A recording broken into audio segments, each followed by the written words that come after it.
Қайырлы күн баршаларыңызға. Бүгін сіздермен осындай ең оңай капкейктің рецептімен бөліскім келіп отыр. Міндетті түрде жасап көріңіздер. Өте дәмді, өте жұмсақ болып шығады. Видеоны соңына дейін менімен бірге болыңыздар. Ең алдымен ыдысымызға 3 жұмыртқаны салып, көпіртіп аламыз. Үстінен жаймендеп шекерімізді салып, ақ түске енгенше көпіртеміз.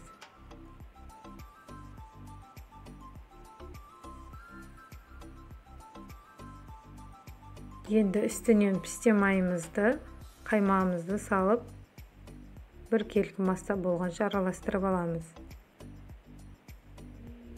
Қаймақ болмаса айран қоссаңыздар да болады. Енді осының үстінен ұнымыз бен разрыхителімізді саламыз. Ұнымызды мен ситадан өткізіп дайындап қойдым.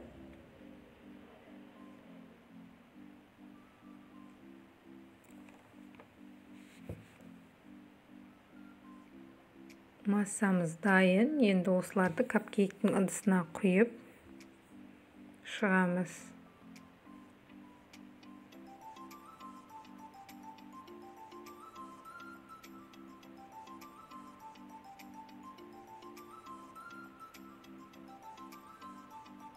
Міне бәрін құйып шықтым. Енді қызып тұрған пешке апарып пісіріп аламыз.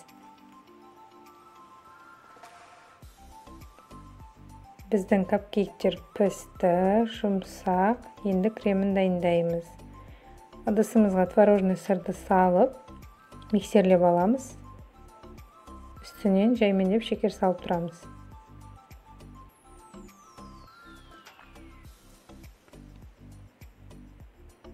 Бір келкі масса болғанша араластырамыз.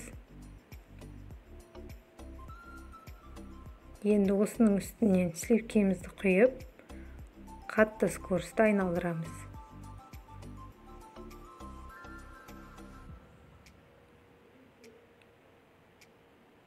Біздің креміміз дайын. Дайын кремді мешогымызға құйып,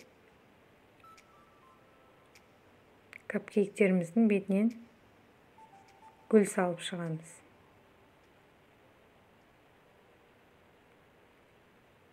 Осылай етіп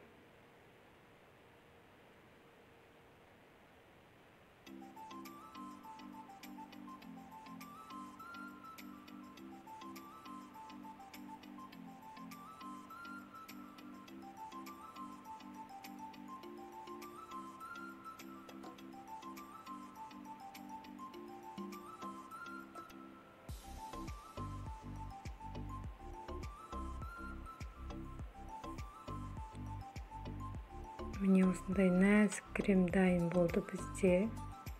Енді бетін өздеріңіздің қалауларыңыз бойынша сәндесеңіздер болады. Мен малинамен сәндедім. Жанына миятаның жапырақтарын қостым. Баршаңызға ас болсын. Менімен бірге болғандарыңызға рахмет. Видеоны соңына дейін қарап, лайк басып каналыма жазылуды ұмытпаңыздар.